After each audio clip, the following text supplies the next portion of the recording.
All right, y'all. This is a lawnmower that has not been started in 8 years. It's a Briggs and Stratton 3.75 motor, Murray 22-inch.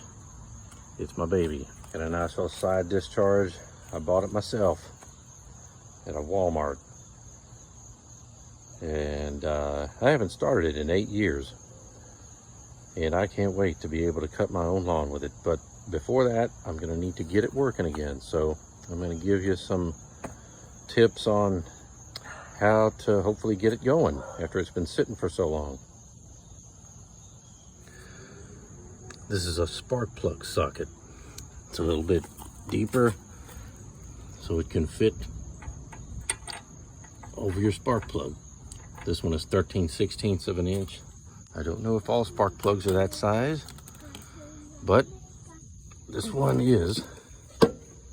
And all it takes is one little tug. After you get your socket on, and be sure it's set to loosen.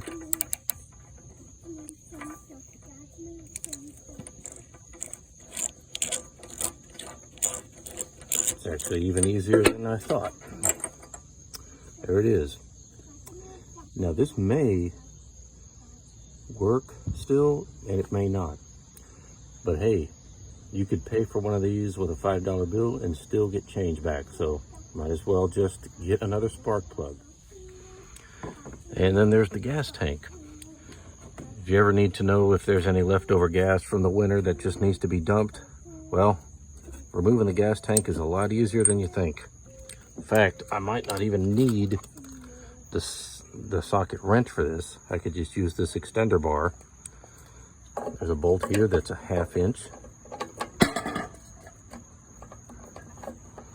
Depends on how hard it was tightened before, but if you ever need to use the socket wrench, you can. Just might need an extender bar for it.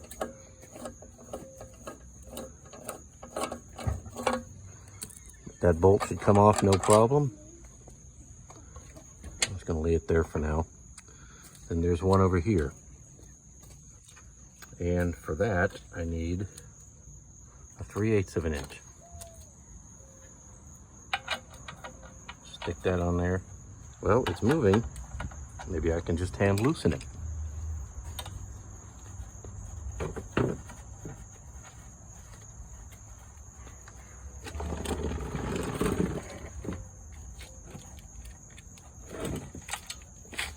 There it is. Set that over here. Now, it may be useful for me to go ahead and take off the air filter so it'll be easier to remove. You can use a flathead screwdriver, or maybe if you're lazy, maybe you could just get it started by twisting it with your thumb, and then once it's loose enough, it'll just come out by hand. You can replace one of these, the filter inside the housing, no problem. Or you can just clean that one and maybe it'll do good enough for you at the start. The only thing to remember is when you're taking this off, don't jerk it back too hard and ruin the linkage. But there you have it. That's the carburetor sitting on top of the gas tank. And then you can loosen the carburetor. There are 1, 2, 3, 4, and 5 flathead screws on this. A lot of these carburetors look relatively the same, and they function relatively the same on these Briggs motors, but they may be slightly different. Maybe in terms of shape, and if they're older ones, they may have a choke-o-matic choke mechanism on the inside of it. This one does not. This is one of the newer ones that has this primer bulb, which means that you can just, when the engine's cold, just prime it, and then that's what gets it started. Going around the base of the carburetor, and I'm loosening all the screws. that should just lift right off. Nope, ain't all quite loose yet. It just takes a little bit of doing. Just a little bit of doing. Just like most things in life. Just takes a little bit of doing and then it can be done.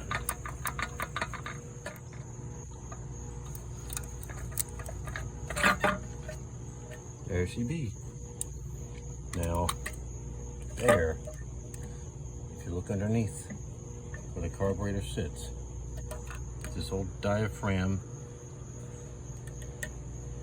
set with gasket. That's the diaphragm and this is the gasket.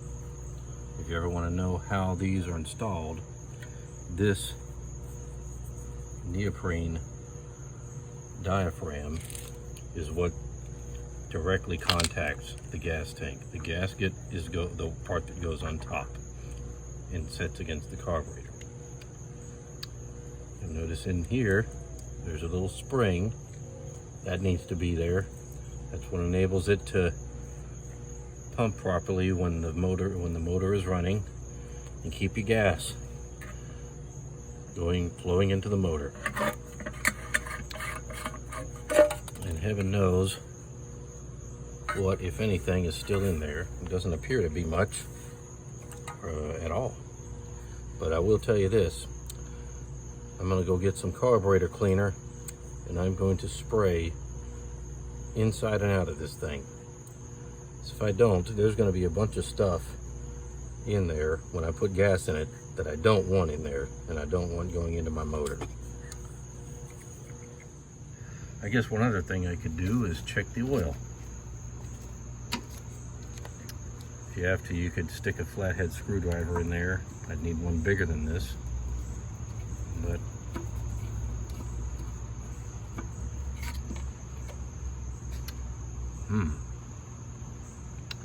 now I don't know what that is. It could be oil, but whatever it is, I'm probably going to want to change it. Well, there's the gas tank. Just open the gas cap. And I'm going to be spraying all this with some carburetor and choke cleaner. And I also got some penetrating oil. It's kind of like WD-40, supposed to be even better, but I'm going to need that when it's time to remove the blade, and actually when it's time to remove the oil cap, or the oil drain plug, excuse me, from underneath. Of course, I got some new oil. New air filter, new diaphragm kit, and a new spark plug. But really the best thing to do right now is to go ahead and start cleaning. Give this a good shake. Start spraying in there.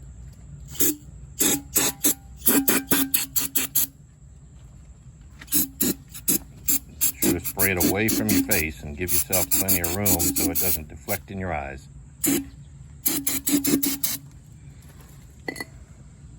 Gonna do that with the carburetor as well. Make sure that's clean. This thing here on the bottom, make sure it isn't varnished with old gas. Of course, if you use carburetor cleaner on there, that should be able to dissolve whatever's in it. Whoops, I don't want to spray myself. Huh? That's right, Quitty. That would be dumb. And it's dangerous. You don't want this in your eyes. Well, I'm probably going to put the camera down and really get to work on cleaning. Here's what you do with the diaphragm kit. Stick this little boy right there. Now some of these carburetors, especially on older Briggs and Strattons, might be a little different from this, but most of the more recent ones have this arrangement. This spring would come out, and it goes here.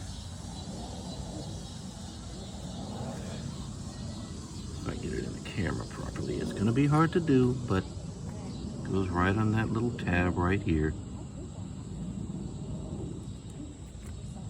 Just need to push it on. Well, it's on.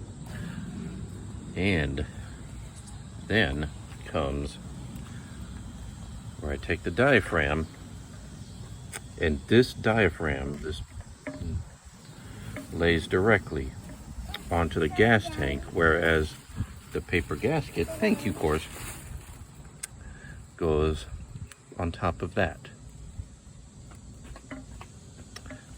Now everything is supposed to line up, which means obviously I don't have that right. But I shall take care of that. There. And then when I go to put this on, this will be like so. Line it up with the screw holes. Make sure that it is all the way on and that it's not getting scrunched, because it needs to be on there just lined up to work properly. Now, the screws that I loosened, 1, 2, 3, 4, 5, all gonna go back on. Just need a flathead screwdriver. Having this little socket wrench really comes in handy for taking out the oil plug. With any luck, maybe I'll get it back on there. Not to mention an oil pan. Who knows what kind of sludge is going to come out of this thing.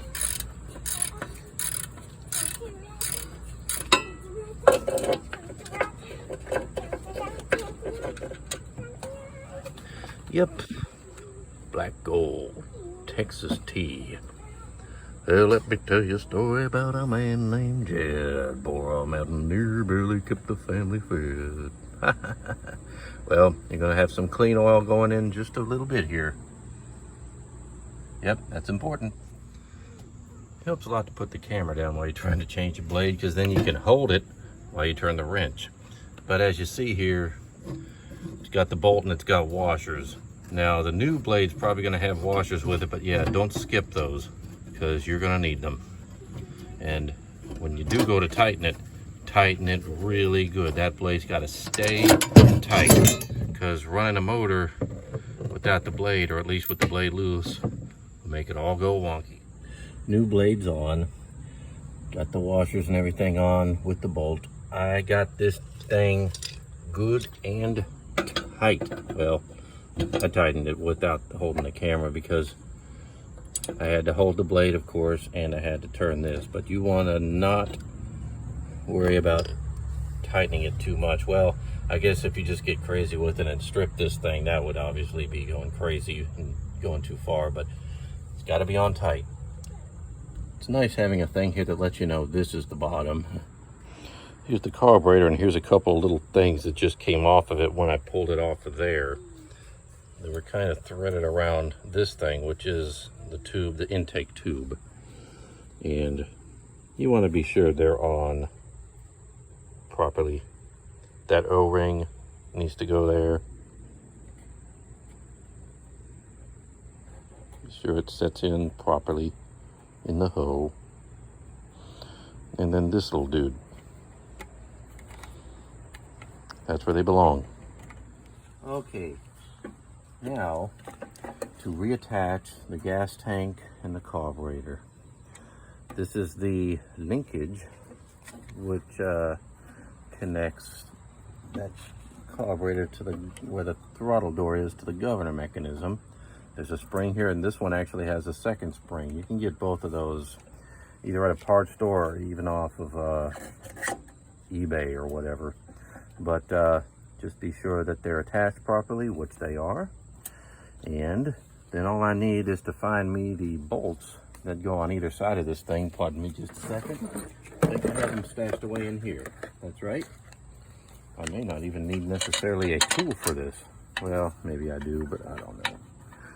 Just one bolt goes there, and then this bolt goes here. Just tighten that one by hand. It doesn't need to be crazy tight, just enough so that it don't go anywhere.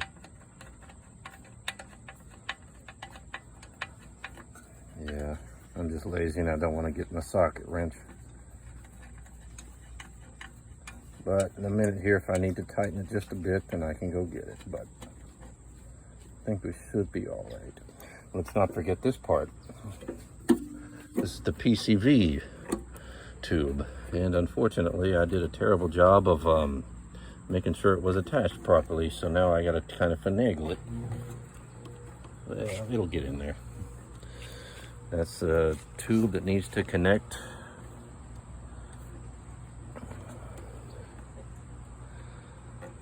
Just be sure it goes on there, doesn't try to squirt off on you here. Should be all right. Yeah, I don't even know if it's going to try to come undone while I run this thing, but even if it were to, I don't think it would make it stop running. But yeah, I think we should be good for now. Well, here you see the new air filter. Obviously, that's what's missing from the top of this thing. But before I put it back into the air filter housing, I need to add just a dab of this clean engine oil right onto it.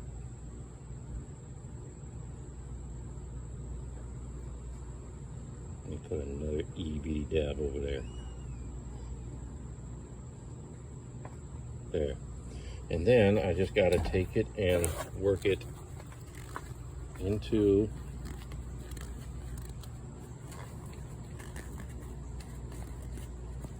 the sponge. That's really what it is. It's a nice sponge. But that itty bit of oil helps the dirt get trapped just enough without, of course, choking the motor. You don't want this thing to be soaked in oil. You just want a teeny bit in there just so that it will hold the dirt and let the air in to your air intake so that your motor can burn clean. This part's easy as pie. Oops. Well, it should be. Putting the filter there and then replacing the housing, clamping it on. Now it can go right on top of the carburetor, and then there's this long needle. There are times where people try to start them without the air filter on there, and then if they're doing that, it's important to have the bolt in here. Otherwise, you got a big gaping hole right directly into your gas tank. And then what's going to happen is the suction's not going to work properly because it's just going to be sucking so much liquid fuel. Whereas this bolt needs to screw directly into the gas tank in order for it to work properly. But since I'm putting the air filter back on, obviously the bolt's going back on. So with any luck, who knows?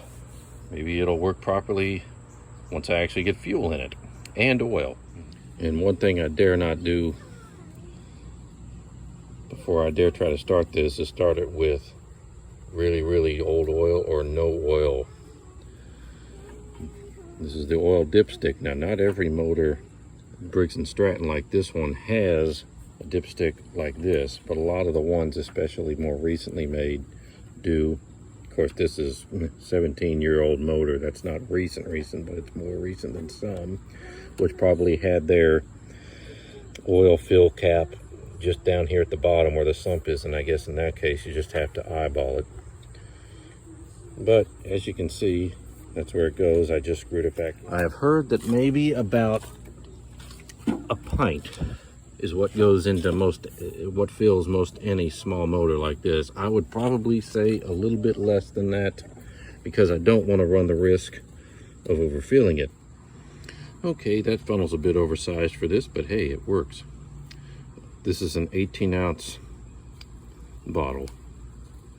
I'm probably going to pour, I don't know, maybe half of it. But once I do that, I'm going to put the dipstick in and check it. It's neat having one of those. You realize they make cars nowadays that don't even have an oil dipstick. Can you believe that? They already kind of got rid of the transmission fluid dipsticks.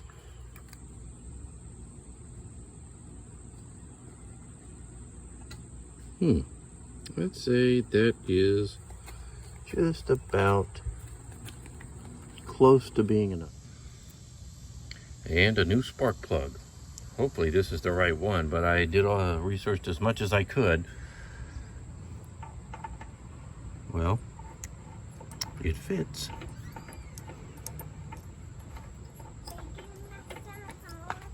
It fits.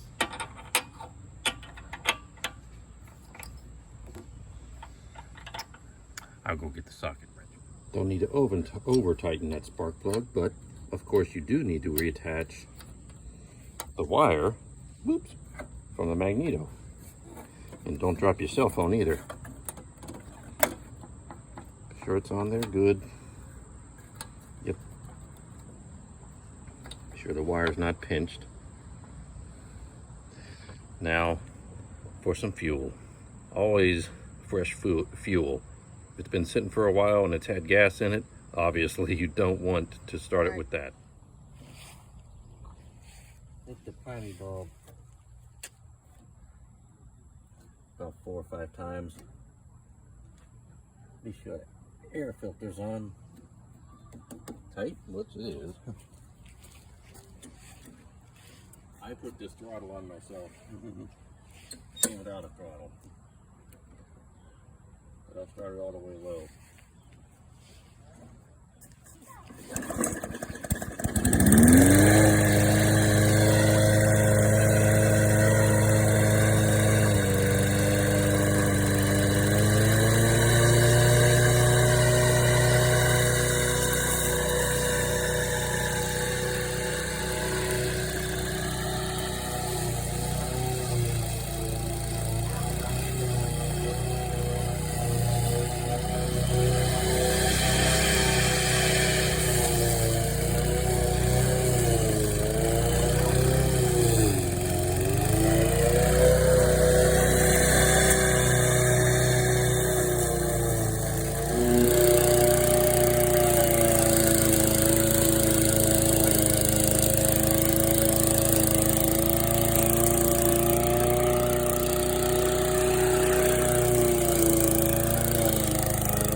What a feeling, being able to cut your own front lawn.